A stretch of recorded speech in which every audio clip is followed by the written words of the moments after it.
भगवान बुद्ध की शिक्षाओं का प्रसार दिन प्रतिदिन बढ़ता ही गया और करोड़ों लोग धम्म के अनुयायी बन गए। पंडित पुरोहितों की आमदनी कम होने लगी क्योंकि लोगों ने आडंबर युक्त पूजा पाठ, यज्ञ आदि करने बंद कर दिए।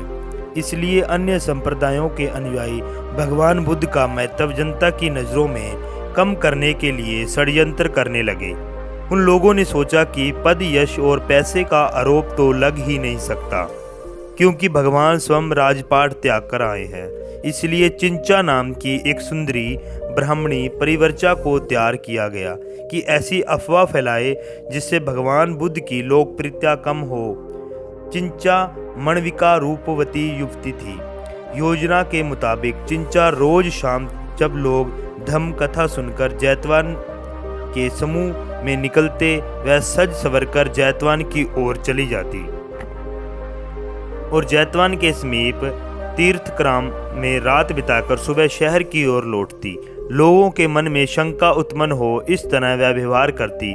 लोगों से गौविक्त भरे अंदाज में कहती कि शम्मन गौतम के साथ उनकी गंधकुटी में विहार करती हूँ। कुछ दिन बाद वह कहीं छिप गई और 9वें महीने में अपने पेट के पर लकड़ी का एक गोल टुकड़ा बांधकर जैतवन पहुंची।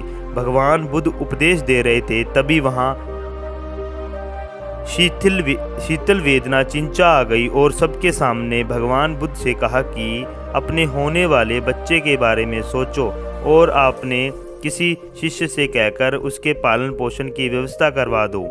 भगवान बुद्ध चाहते तो अपने शिष्य कौसन नरेश प्रसेनजित को आदेश देकर चिंचा को सजा दिलवा सकते थे।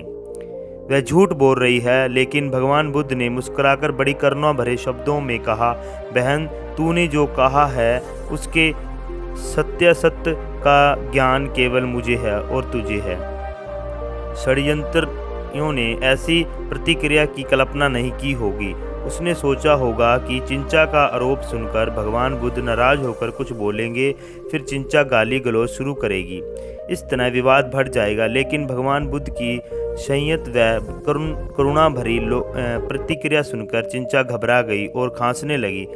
उसके खांसने से रस्सी की वह गांठ जिससे उसने पेट पर कठौती बांध रखी थी ढीली पड़ गई और कठौती पेट से खिसकर उसके पांव पर गिर पड़ी। गर्भ जैसा फूला पेट पचक गया। चिंचा की पोल खुलते ही लोगों ने उसे डंडे और पत्थर मारकर वहां से भगा दिया।